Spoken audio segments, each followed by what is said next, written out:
మీకు వార్తలు రాయడం, విశ్లేషణ చేయడం వచ్చా? అన్యాయాన్ని ప్రశ్నించడం తెలుసా? ఇంకెందుకు ఆలస్యం? క్యూ న్యూస్ మిమ్మల్ని ఆహ్వానిస్తుంది. క్యూ న్యూస్లో పనిచేయటకు అనుభవం గల కంటెంట్ రైటర్స్ కావాలను. సంప్రదించవలసిన నెంబర్లు 8688926084.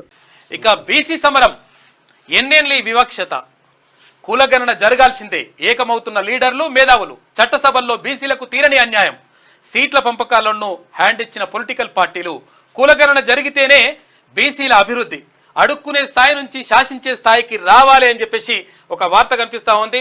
100% ఇక్కడ బీసీ సమరం మొదలవుతా ఉంది మళ్ళీ కూడా. ఎందుకనంటే అసలు యాక్చువల్గా ఇది జరగడానికి కారణం ఏంటి అంటే, ఒక రకంగా ఏదైతే ఈడబ్ల్యూఎస్ తోటి అక్కడ అగ్రవర్ణాల పేదలకు ఒక రకంగా మంచి జరిగింది.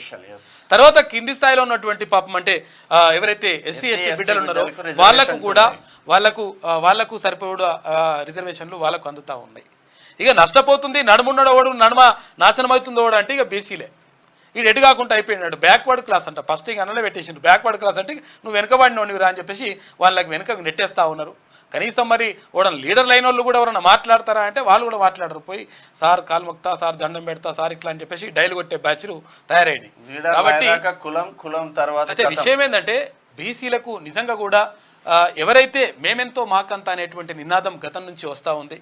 ఆ మేమెంతో మాకంత అంటే ఎంత జనాభా ఉంటే అంత రిజర్వేషన్ ఇచ్చి పడేసి ఇక రిజర్వేషన్ లేదు మనం లేదు ఇక అన్ని కథం చేసి పడేసి అయిపోతుంది. ఆ ఉద్దేశంతో తీసుకొచ్చింది కేంద్ర ప్రభుత్వం ఈడబ్ల్యూఎస్ అనేది. అయితే ఇక్కడ నష్టపోతుంది ఎవరు అంటే 62 నుంచి 65% ఉన్నటువంటి బీసీలు నష్టపోతూ ఉన్నారు.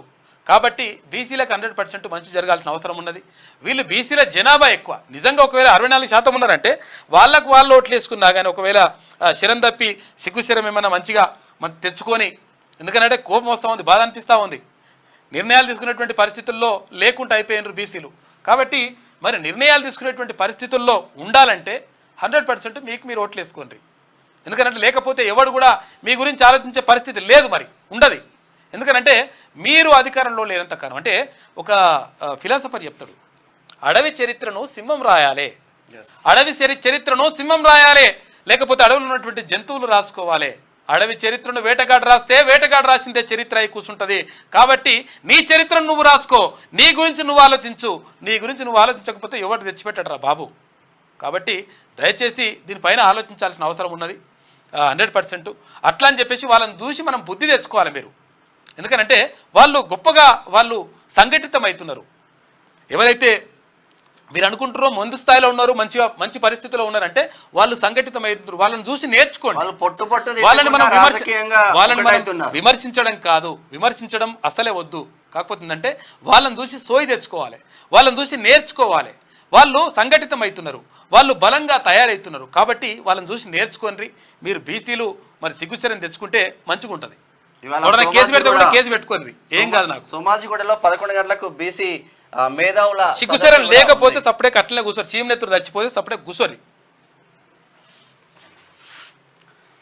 బీసీ సమరం మరోసారి మొదలవుతోంది. అయితే దశాబ్దాల తరబడి బీసీలకు జరుగుతున్న అన్యాయంపై పోరాడేందుకు ప్రశ్నించే గొంతుకలు ఏకమవుతున్నాయి.